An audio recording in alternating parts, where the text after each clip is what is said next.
All right. Boom. Another episode of Seeds of Music. I'm your host, Kyle Williams, and this is the #1 web show where aspiring independent artists, musicians, and producers learn right now how to gain wider exposure, grow a strong base of raving fans, and make a living doing what we love, which is performing and selling music and making money so we can live. So, in this interview, we've got Sean Hill.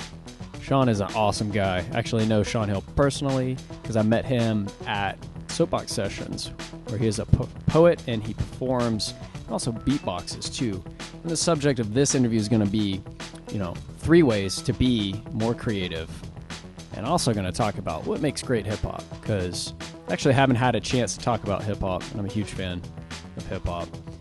And now I can talk to someone who's a huge fan of it as well and talk about what makes great hip-hop. So hopefully, even if you're not a fan of hip-hop, just watch the interview. We're also going to talk about really awesome ways to be more creative, like things that you can sit down and do that are tangible, little techniques and tricks to really get in that creative mood. All right, guys, welcome to another episode of Seeds of Music. Got Sean Hill with us. Sean, thanks for coming on the show. Man, glad to be here. Glad to be here. I have to say, man, you're framed really well. You got like a nice tight shot there. Oh yeah. Years of theater and film, make sure I like to be symmetrically artistic. Yeah.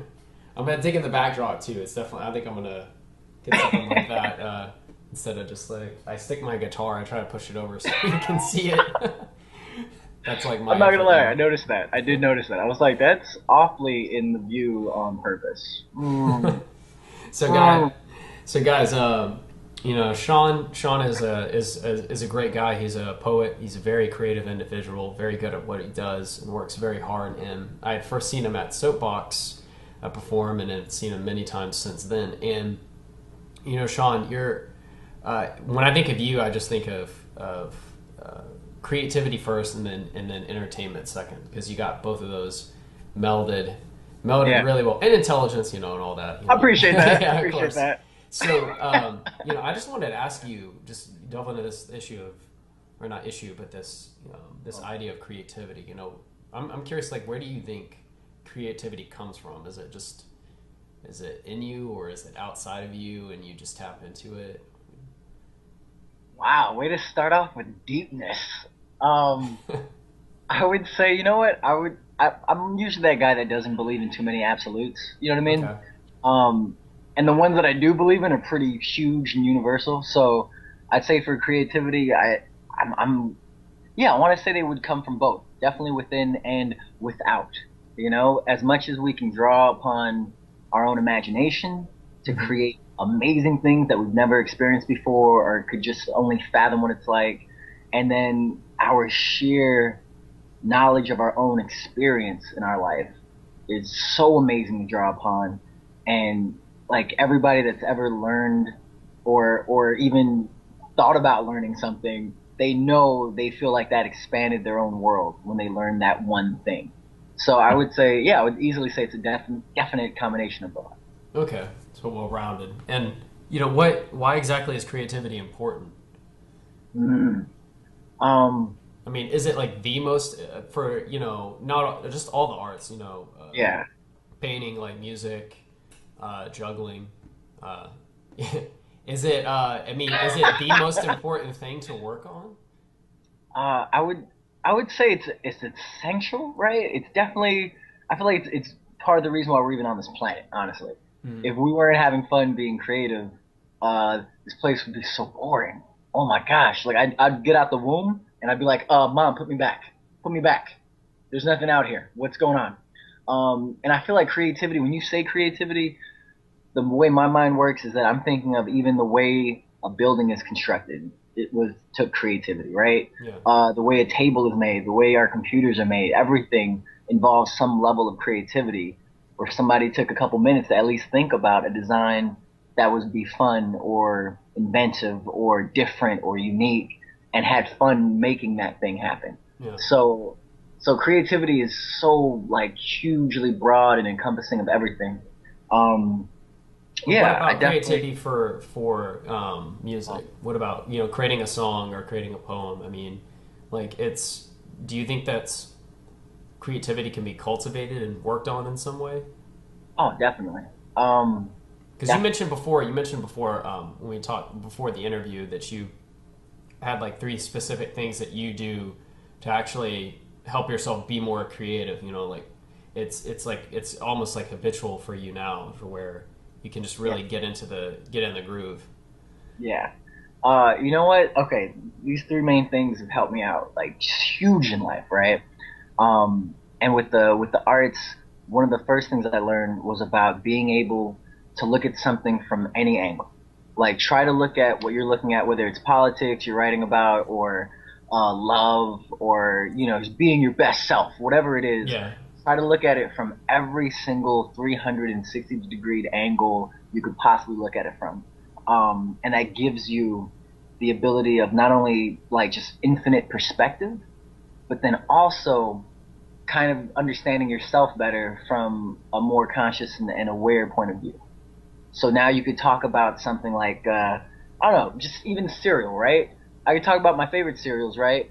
But then if I looked at every type of cereal, all the healthy brands of cereal, all the ones with marshmallows, now I'm like, whoa, now I'm a cereal connoisseur, and I know everything I could possibly even talk about with cereal. Now I feel so much more confident in my creative expression of cereal and Count Chocula or something. You know what I Yeah. mean? And then that was just the first biggest one that helped me just get outside of my own Do you have box. an example of like recently of where you've done that, where you've looked at something that you've done like a your own work? Oh, yes, yes, yes. So I'm part of a band called The Key, right? And there was this one track that we made. It was like a meditation track, and they said, they gave me this like the two prompts to write from, which was this like rain soundtrack, right? Which is you just hear raindrops falling, and then also the concept of cleansing. Like the title track is called Cleanse Me, right? Not the title track, the title of the track. That's Okay. awkward. Yeah. And and so when I started writing for that, it was kind of a thing where well first I took it like immediately, right? I wrote something just from the immediate thoughts that I had from writing it, from listening to it and then writing it out. Then I kind of took like, 15 minutes away, just did something else, relax, come back to it, write again, right? Another different angle. And then I was like, okay, let me see what happens when I write nonstop. Just four different things, right? Just nonstop. Yeah. Um, and it was all these different approaches that I've learned in my writing classes and my workshops with different other poets and artists about just knowing how to kind of set that reset button on your mind, so you can just let everything go, empty your mind, and then come back to it again with a different angle. And so that I had like 10 different versions of poems for that one track alone. And we ended up using actually half of them. We actually ended up expanding the track longer than it was going to be Okay. because they all wanted to use as much of that poetry as they could. And it was great. It felt good. So that could be like, right, rewriting a song like, several times instead of writing it once and then trying to tweak that one thing. Well, you could just, flesh that out, but then go back and, forget about it for a while and then come back and then just rewrite it with like a similar chord progression or a similar theme or similar lyrics, but really change something hugely about it and then see, from that totally different angle. Maybe even try to do the same song but in a different genre, and then you Right? have, it could be because there's been think about how many jazz songs have been done in different genres, and they're all like Yeah. completely different angles on the same kind of concept. I mean, if I think about Willie Nelson performing what Stardust, Um, and then Ogie Carmichael doing the song, and then like other artists doing it, it's like they all have their own different take. But for writing your own song, like I could see that being one thing that musicians could do. Um, but so, what was the yeah. what was the second one that you were mentioning? I'm totally acting like I know the song Stardust, by the way. I was like, it's a great movie. I remember Stardust. Had Claire Danes, had Wait, Robert is De that with Niro. Robert De Niro? Oh my Yeah. gosh, dude! I totally forgot about that movie. Man, good Wow. movie. Oh, Yeah, if it you was guys good. love a tearjerker, I that can one. barely That one did remember it. a lot about it except Oh. that Dustin Hoffman was like a cross-dresser or something. Was What you anyone? mean, Robert? No, Robert De Niro was the crossdresser. Okay. Whoa, Yeah. my bad. Sorry Whoa. there. Whoa. Offense Hey, taken. I don't get the two confused. I know the difference between Dustin Hoffman. I know that. I feel like those two actors get mixed up. Like Yeah, people they are do. like Robert De Niro, Dustin Hoffman, the same dude, 'Cause but they they're both not. have the letter Same D with in them. Mark Wahlberg and Matt Damon. I think people mix them up because they think the Bourne trilogy, and I don't know. They think white dude beating up people, Yeah. muscular. I don't know. Good Will Until Hunting. yeah, Or same thing. Same thing to yeah. me. You were hilarious. No. But the other thing I was gonna say about creativity was about reading more than you write, right? Like the thing is, I feel like we get caught up so much, right, in our own work or expressing our own self, or wanting to be Matt Damon or Mark Wahlberg. That's a tall order, being Matt Damon. Seriously, that we can kind of forget that there's a whole other world out there that people have already expressed their thoughts and their creative point of views, right? So, and this goes back also to like this whole creative theory class I took way back in college, right? Where the main concept was if you are able to read and take in the entire world of writing and literature, then you can now absorb everything that's there and then push the entire global society forward with your own writing, with your Oh, own work, okay, gotcha. you know? And that made so much sense to me. It made so much sense to me with that kind of goal in mind. And at the same time, it felt great to not want to write so many of the things that have already been written about. Yeah. I like, oh, well, thanks for helping me understand that about myself and about the world. I don't really need to dive into that now.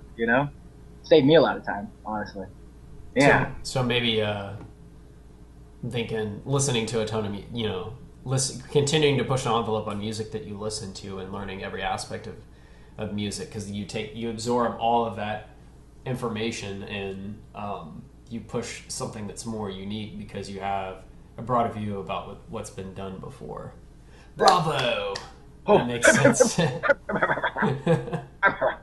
Okay. So number three. Number three is Boom. kind of deep. Oh, we don't do deep on this show. This is Oh, totally sorry. shallow bullshit on Oh, CT okay. music. Good to know. Good to know. Then I can't Who's your speak. favorite celebrity? Favorites? Just I was gonna kidding. take Just kidding. Let's go. Let's go deep. Let's go useful. Let's go. All right. Let's change some lives here. All right, here we go. Here we go. Here's a life changer. So, one of the biggest things I hear a lot, right, is like, man, I don't know if I should get up and perform this piece, or, this crowd, I'm not sure they're gonna like this, what I do, this song, right? Or even comedians will say that, right? All that kind of goes across the board, and usually that scary, scary piece that you want to perform or share is the one you should definitely share. That's the one that makes you like quiver in your soul and you just want to get it out. But then that moment right before you're going up there, you're like, oh crap, that second doubt of yourself, that second thought, second guessing is the thing that's like, actually, wait, if I'm having this second thought about it, if it's not about preparation, of course, if you're like, oh, I haven't fully memorized this yet, it's a whole other separate issue. But if it's more about like the content of this, or I'm not sure how it's gonna read to If people, people or will like it. yes, the controversy of that, I think, whether or not it's good or bad controversy, it's a thing that's honest and that will help you really redefine yourself now after doing that. You're like, wow, okay, so I did that. These people are saying they liked it. These people are saying they didn't like it. How do I feel about it? Most importantly, is it still something that needs to be talked about?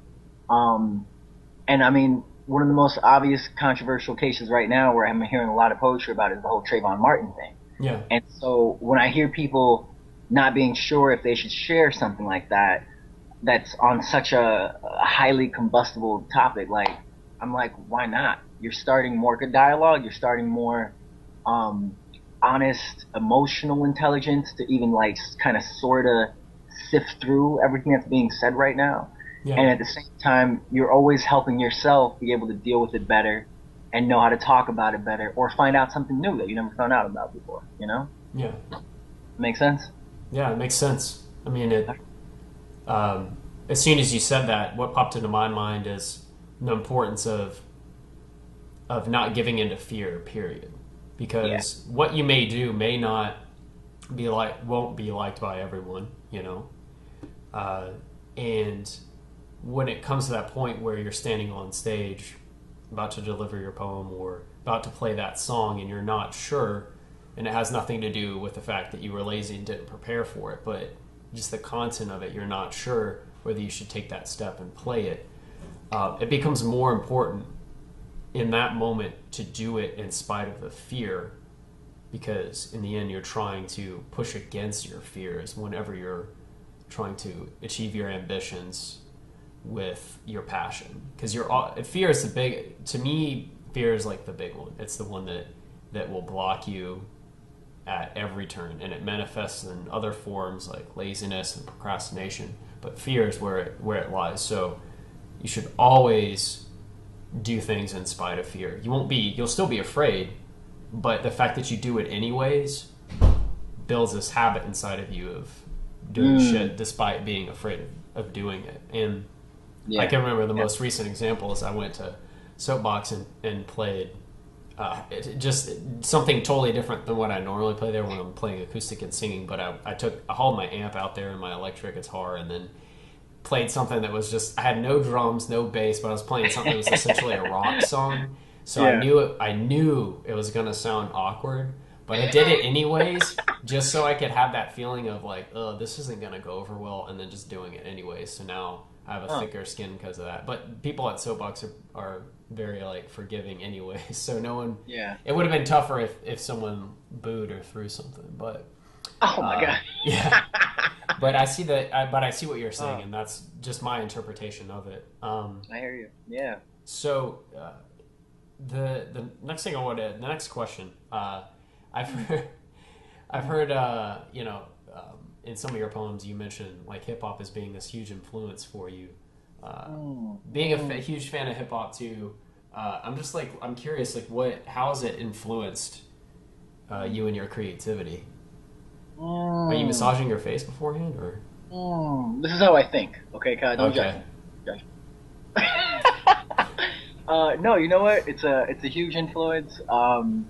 It's something that I feel like it's like always there. It's just like always. It's always been there ever since I was a kid. My dad got me these cassette tapes of like old hip hop like tracks, some Run DMC, and like I remember, I just remember like so many happy thoughts with cassette tapes and just like a pile of cassette. I had too many cassette tapes, basically, is what I'm saying. I should have probably organized them a lot better.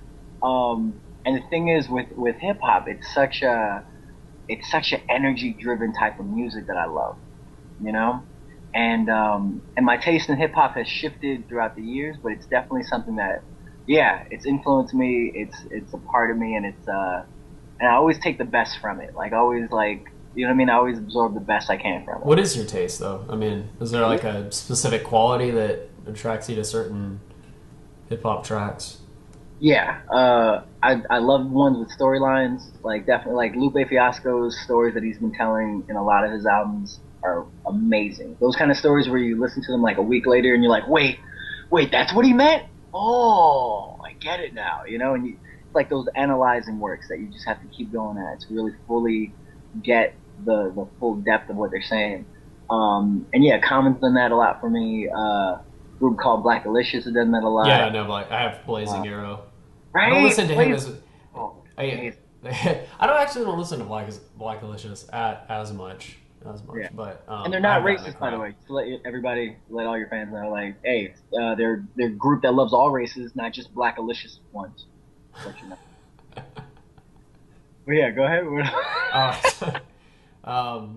I was just saying that I had two of those albums, but I didn't listen to them. I hadn't listened to Black Alicious as much as I do other groups that I've gravitated towards. But you know, what is your opinion of the current music industry as far as like hip hop goes? And do you think there's a difference between rap and hip hop, or does it just the term? Okay. Yes, So that's interesting. I'm part of the Because Chuck D says there's a difference. Is that what you say to people? I feel like if you said that randomly at like a bar mitzvah, because that's what Chuck D says, buddy. Like I would just die laughing.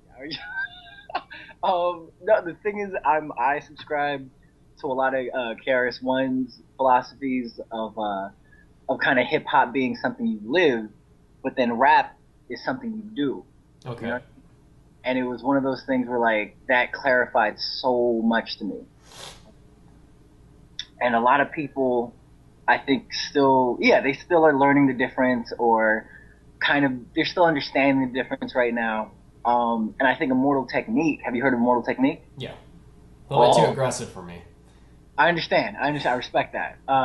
And I like to I definitely want to keep my range open where I can take in the super aggressive stuff and then the super laid back, like Jack Johnson type stuff. I love Jack Johnson. Me and Jack Johnson go way back. I think I got my aggressive out with Rage Against the Machine, even though it's not like necessarily straight like, hip hop. I mean, but that was yeah.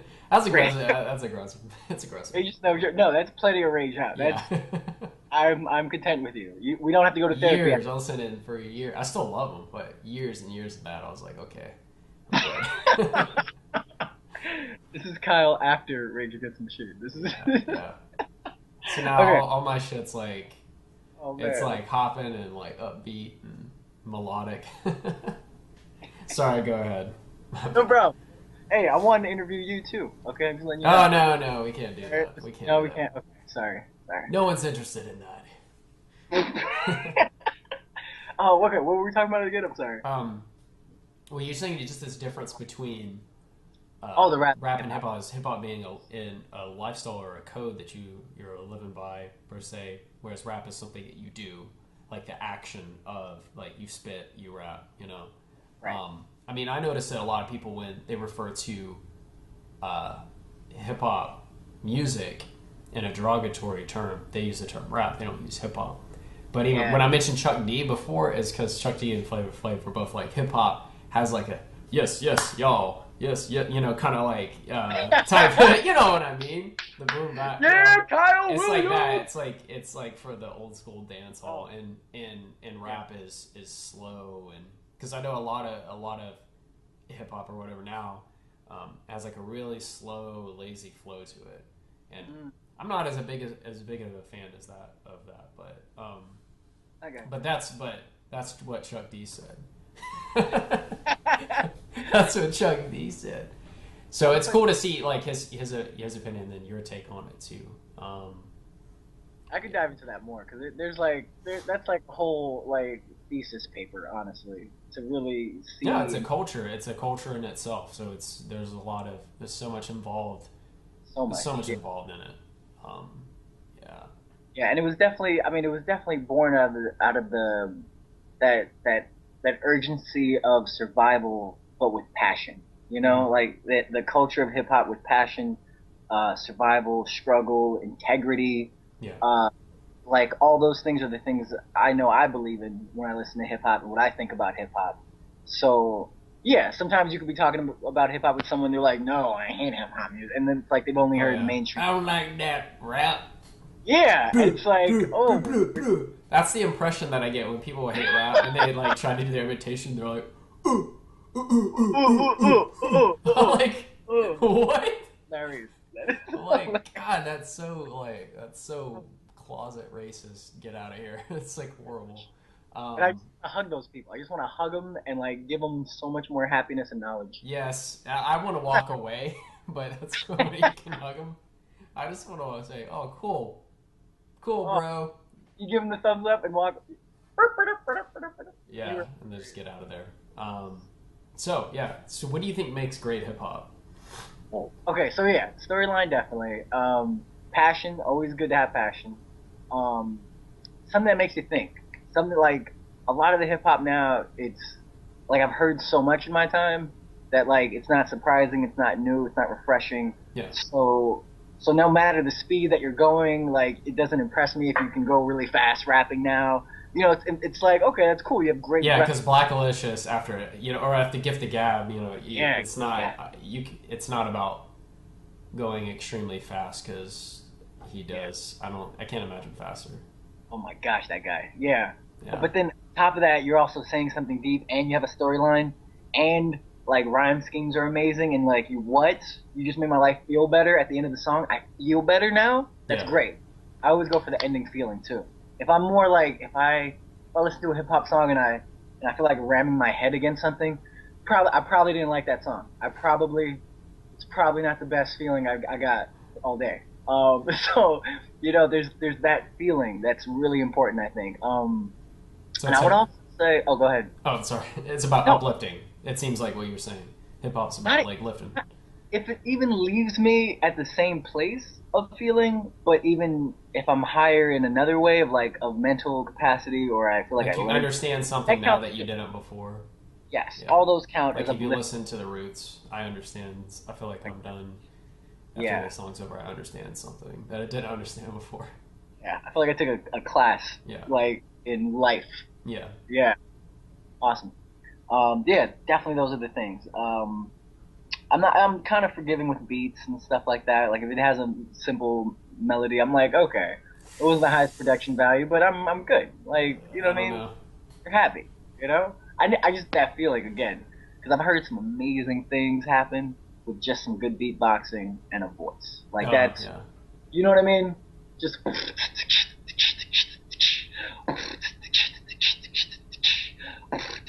and that, and then someone just coasting with that, Yeah. and like, and then everyone just feels like, yeah, something special is happening right now. Oh, what life? What's up again? What's up? I miss you, life. And it just feels like you're having a party in your mind with everyone. Yeah. The Let me end. absorb that. Take your time. Take your time. Cracking me up right now. Oh man. Oh, this is No, like a yeah. This is good. Yeah, if the content's good, you can be forgiving on the beat. I don't. For I, me, talk to me. yeah. Talk to me. Let it out. Let it out. I think I'm done with the 808. Sounds. Yeah. Just hear it a little bit. Maybe That right was- now I hear it a that was little bit too much. But Yeah, I feel like it was a specific. I feel like you're taking 808s personal right now. We could talk about that if you want. no, it's good. No, it's good. Because when I first started listening to hip hop, the first thing that attracted to me was like the rhythm. It was like musically how it was put together. Yeah, it was the same reason John Bonham is like my favorite drummer. From which band or what? Led Zeppelin. Oh Because wow. of rhythm, like when rhythm very interests me like the most. Like it has to be rhythmically interesting, and that's why I get attracted to a lot of hip hop for that reason, and then I usually notice the lyrics after that. But the first attraction just comes from the sound. Initially. Yeah. Too much about me. Sorry. No, I'm sorry. I'm sorry. All right. Very much. So I got this last fun question. You're probably the most well equipped to have an answer to it, just because you're on top of it. You're on top of it, mind wise. I don't know what that means. What I'm trying to say. I just think you'll be hard to stump you on this. What is your favorite album, and what would your life be like if it never existed? Whatever. What? My life. Now go write a poem. Kind of be and impossible then to know with that last we'll one. post it. Whatever. My life never existed. How could I experience life without existing, buddy? No, I'm saying me. I'm saying I'm saying what would your life be like if that album never existed? Oh, it's that album. Oh. What would life be like if you never existed? I was like, what are you trying to say? Okay. No, your favorite album. What would your life be like if it didn't exist? You never came across it. Wow. Wow again. Wow. Wow one more time. Wow. You know what? I'm kind of drifting towards like Jack Johnson's In Between Dreams, or like again Immortal Techniques, like Revolutionary Volume 1. I'm kind of drifting those two, and at the same time, a part of me is also thinking of Beatles, like any album of the Beatles, Um, for any one of those albums to not exist, right? I feel like I would not. I feel like I wouldn't understand as much about myself or the world. I feel like I probably would be like 5 years younger mentally. I feel like Okay. the albums are so condensed with so much love and understanding for this world that it's amazing to listen to these artists just pack so much into one album. Um, and then also I would say I with Jack especially, I feel like my peace of mind would not be as potent as it is now. Like Jack Johnson definitely peace of mind wise. Um, his songs for me were the kind of songs that you kind of get angry at for a little bit, but then he always leaves you with the sense of like, you know what? But no, it was meant to be that way, and now you learn from it, and now you can move on in your life, and just like that natural ease of flow and life and laughter, and just yeah, that feeling of everything's gonna be okay. Yeah. All Good right. answer. Yeah. Thank you. Good answer. Awesome, man. Well, Sean, this has been like a really fun interview to do, to be Oh, honest. glad to hear it. Glad to hear it. Way more a lot of interaction here. I think it's been really great to have you on. So stay in touch and thanks again, man. Oh, definitely. Have a great one. All right. Much love, you guys. And there it is, the end of yet another episode of Seeds of Music, where we had Sean Hill, poet, creative, and hip-hop aficionado. All around awesome, awesome guy, period. It's actually on his resume. It says, awesome guy. And I worked at Awesome Incorporated. And like I said, probably before, I'm probably going to say a lot of stupid stuff. So let's just bear with me for now. Make sure to check out Sean's links below.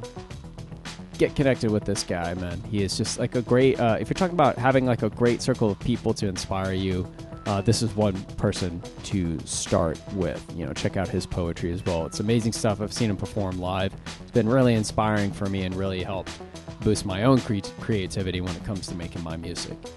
Next, sign up for the email newsletter, the seedsofmusic.net official email newsletter. It's all for frizzle, which means free for those of you. Anyway, yeah, sign up for it. It's great. It's how I communicate. It's how I keep you updated on everything going with the site, and it'll also make sure that you never miss an interview, because I'll send it out through an email to you whenever it comes out, the day that it comes out. Like the very second that I hit publish, then I send it out. Also, YouTubers. You subscribe to the YouTube channel? That's not enough. Head over to seedsmusic.net and sign up for the email newsletter, because that's the only way you're going to stay really updated on everything that's going on and get involved in this community that is growing every week. Boom. Like and share this interview. If you liked it, then like it. If you want to share it, then share it. Use any platform of your choice, but you can start by clicking the like button at the top and bottom of this post. And there's also a share widget right below this video on the post. Just look right below. It says share this video, something of the sort. And just go ahead and do that. That would be great. It would be real great. And comment on the video. What was your greatest takeaway from the interview? Are you going to start using these techniques to get in more creative moods? Or do you have like a creative technique of your own that you use to get into the zone? I think Einstein's was he squeezed a rubber ball every time he felt and imagined his mind expanding every time he squeezed it. So we can go with really weird shit. It doesn't matter. Whatever you can think of, whatever really does it for you. I think another guy, this is actually in the book Mastery that I read this. Another example, the guy that always needed a cat on his table and peeled oranges.